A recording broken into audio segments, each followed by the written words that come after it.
Hello ladies and gentlemen, my name is Andrew Stott, I'm the Emperor of Stomaria, and today I want to discuss whether or not Stomaria's empire will eventually fracture.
So, as many of our supporters will know, the Empire of Stomaria is a federal absolute monarchy, and we're a federal empire because we consist of provinces, protectorates, associated states, and observer states, each with their own definitions and their own criteria.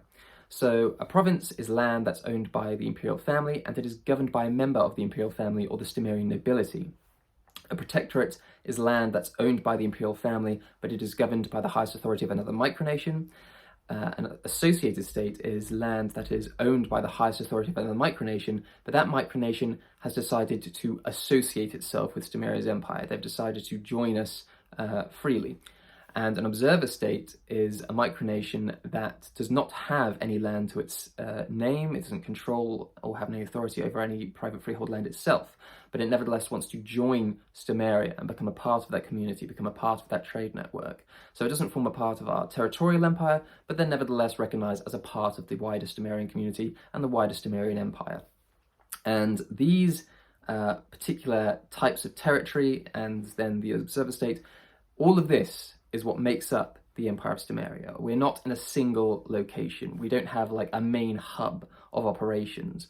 We are designed by our very nature to have territory claimed and owned by in various parts of the country and indeed the world, as has been the case more recently with the incorporation of the Duchy of Branhau into the Empire of Stomaria, which has private freehold land in Transnistria, which is the first time that we've had land forming a part of the Empire of Stomaria, which isn't within the British Isles. So that was a very interesting development on that front.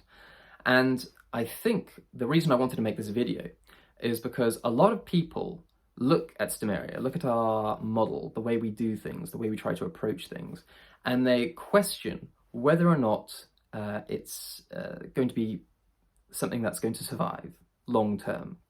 If it's going to be stable enough, if having all of these different micronations and micronationalists forming a part of the Empire of Stomaria, if it's going to hold together in that way. And I just wanted to take the opportunity to make this video to discuss this a bit more, because it is something that I've given thought to myself. You know, no nation or empire or business or organization is founded with the intention of someday collapsing in on itself. There might be some outliners and a few exceptions to that, but by and large, when someone is dedicating time, energy, and resources into something, they don't want it to fail. But if history will tell you anything, is that nations, empires, they shift, they change, they break apart, they dissolve, and all the rest of it. And so this is always something in the back of my mind, because even though that, as far as I'm concerned, from where I'm sitting, I can see Stomaria continuing to expand and grow and develop and take on more citizens and more micronations becoming involved and the trade network becoming more sophisticated. And as the popularity of Stomaria and the micronations that make up Stomaria's empire continue to grow, we will gradually become a larger and more significant force, not just within the micronational community, but potentially within the respective communities that these micronations are based in. And this is obviously thinking far off into the future in that sense. And I don't think you can do it any other way, in the sense that if I thought in a year's time Stomaria was just not going to exist, I wouldn't bother. But because I not only expect it to exist in a year's time, I expect it to exist in terms of generational handovers. So I would give it to Eleanor, and then it would pass it on to her children and all the rest of it as the future empress, and then the future emperor or empress, depending on the situation at the time, depends on what the grandkids are. But that all aside, I'm just thinking, not months or years ahead, but decades and generations ahead. And obviously, this is the vision that I have, but there's no guarantee that that's going to happen. And so I thought it would be an interesting talking point as to whether or not, we'll take the next few years as an example, as to whether or not Stomaria will stand the test of time. Because as a federal empire, there are obviously a lot of elements to hold together. And I think, above all, my job as the Emperor of Stomaria, as the head of Stomaria's empire, is to hold it all together. And this often has to happen at the expense of growth and expansion. I would rather retain what we have rather than introduce elements into it which on the surface would expand Stomaria's territorial possessions or our citizen count, but would be only very short term if I thought that force was going to be so disruptive that it could tear the empire apart. And this is something that's happened many, many times, in the sense that I have had applicants, people, micronations, micronational leaders, apply to become an associated state or an observer state within the Empire of Stomaria. And I've gone through the process of trying to find out more about them, learning more about them, what they're trying to do, why they want to join, and all the rest of it. And there's been many, many times where I have turned around and said, I'm sorry, but you're just not suitable.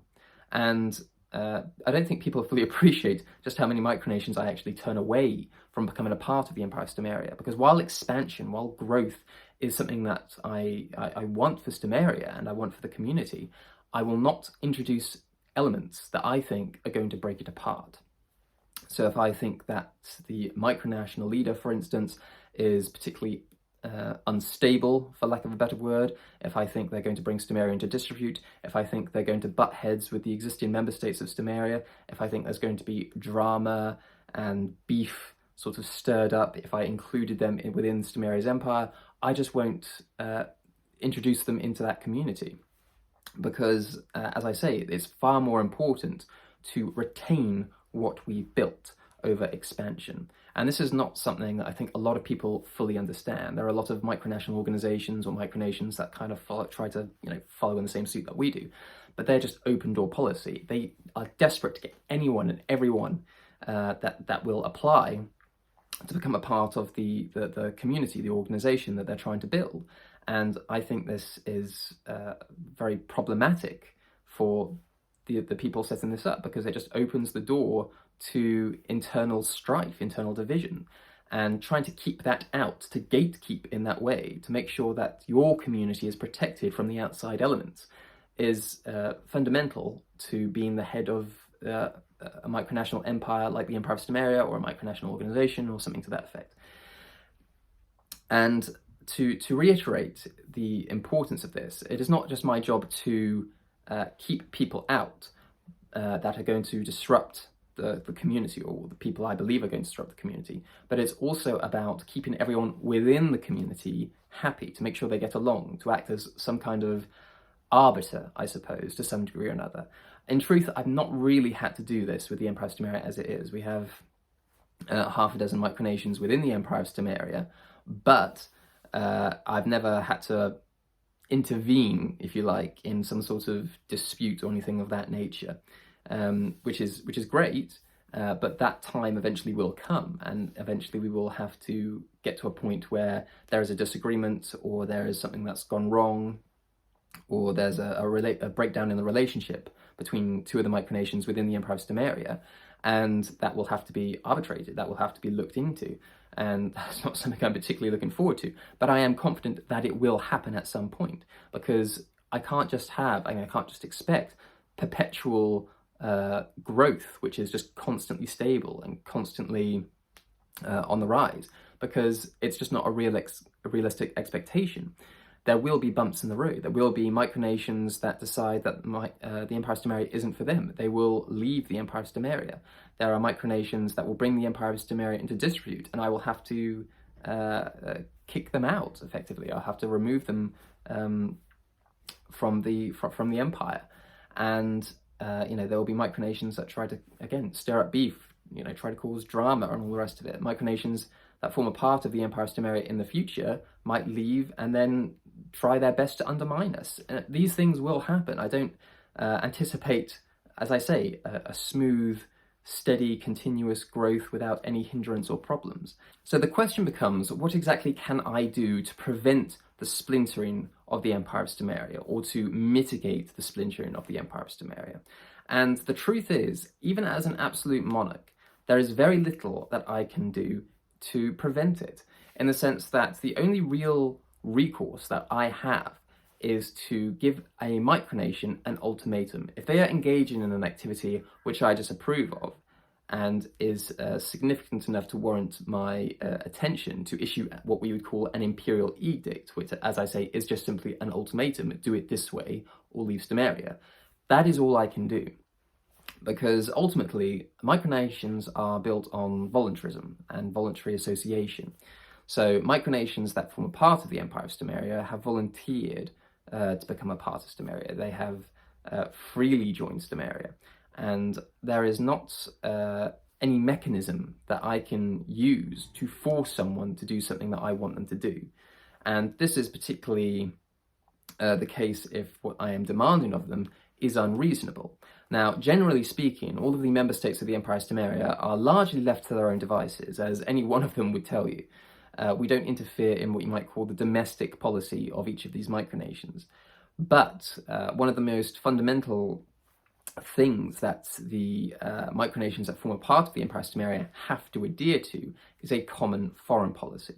And that foreign policy is dictated by the Emperor or the Empress of Stomaria.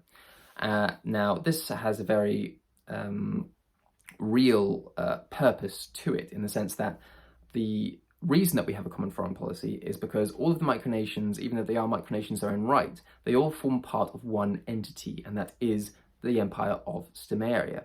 Now, if we have micronations within the Empire of Stomaria having different formal relations with the same micronation outside of Stomaria, then that becomes a very confusing and messy way to try and organise and govern ourselves. So, for instance, if Wayward had a trading relationship with Micronation A, but Micronation A declared sanctions on the Kingdom of Molossia for whatever reason, this is obviously an extreme example, but it is something that can happen. And so we have to have control over the foreign policy between other micronations.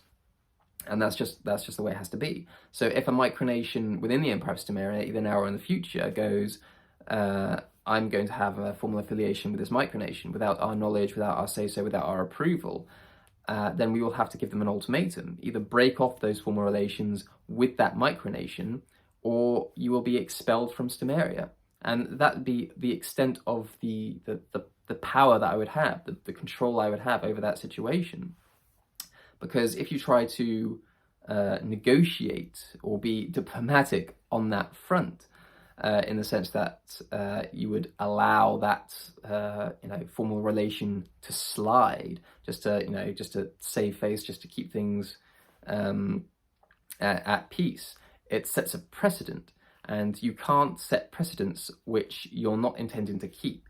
So if that happened, then other micronations within Empire of Stomaria would also start having their own affiliations with other micronations. And at that point, as I say, you've set a precedent. That micronation wasn't punished. That micronation wasn't expelled for having a foreign policy, having foreign relations with other micronations without Stomaria's approval. And so it just starts to fall apart in that way. So you have to be quite authoritative, I think, when it comes to your red lines, and a common foreign policy is a red line. The domestic policies, the domestic goings-on each micronation in terms of the recruitment of their own citizens, or developing their own economies or their own government structures, That's not of a particular concern to the Empire of Stomaria. What is a concern is the way we present ourselves as a unified front to the outside world. And so this is fundamentally important to us.